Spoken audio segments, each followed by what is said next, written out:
গভীর রাত্রে হযরত ফাতিমা রাদিয়াল্লাহু তাআলা আনহা ইন্তেকাল করলেন। কিছু সংখ্যক সাহাবীদের কাছে খবর দিয়া অল্প সময়ের ভিতরে জানাজার ব্যবস্থা করা হলো। হযরত আবু যর গিফারী রাদিয়াল্লাহু তাআলা আনহু কবরের ভিতরে নেমে গেলেন।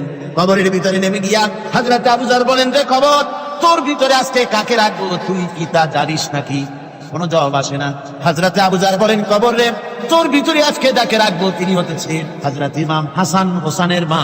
বেহেশতের সমস্ত জওয়ানদের সরদার হবেন যারা, সেই দুইজনের মা তোর ভিতরে রাখবো, খবরদার বেয়াদবি করবি না। কোনো জবাব না পেয়ে হযরত আবু যর বলেন, ওগো কবরের মাটি, তোর ভিতরে কাকে রাখবো কি জানিস? আসাদুল্লাহিল গালিব, দুনিয়ার সমস্ত কাফেরদের বিরুদ্ধে আল্লাহ রাব্বুল আলামিন যাকে বাঘ বানিয়ে পাঠালেন, সেই হযরতে আলী তার স্ত্রী রেখে যাব, খবরদার বেয়াদবি করবি না। কোনো জবাব আসে না। হযরত আবু যর বলেন, কবরের মাটি, তোর ভিতরে যাকে রাখবো তিনি হলেন খাতুনে জান্নাত, বেহেশতের সমস্ত মহিলাদের সরদারিনী হবেন যে ফাতেমা, তারে রেখে যাব, তোর ভিতরে খবরদার কোনো বেয়াদবি করবি না। আবার হযরত আবু যর বলেন, কবরের মাটি, তোর ভিতরে কারে রাখবো কি জানিস? তোর ভিতরে আজকে যাকে রেখে দিতেছি তিনি হলেন আখেরি জামানার পয়গম্বর বিশ্বনবী জনাবে মুহাম্মদ রাসূলুল্লাহ সাল্লাল্লাহু আলাইহি ওয়াসাল্লামের কলিজার টুকরা মা ফাতেমাকে তোর ভিতরে রাখবো, খবরদার কবরের মাটি বেয়াদবি করবি না। কিতাবে এসেছে হযরত আবু যরকে বাড়ি শুনতে পেলেন,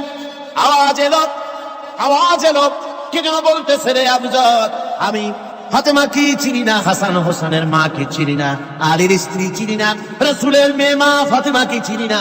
আমল যদি ভালো হয় আমার ভিতরে, আমল ভালো নিয়ে যে আসবে শান্তিতে থাকবে, আর আমল যদি খারাপ হয় আমার ভিতরে, তার অবস্থা চূড়ান্ত হয়ে যাবে। আমার ভাইরা, আমার বন্ধুগণ, আমলের উপরে ভিত্তি করে কিয়ামতের দিন নাজাত হবে। আমল যদি খারাপ হয়ে যায় কিয়ামতের দিন কেউ তাকে বাঁচাতে পারবে না।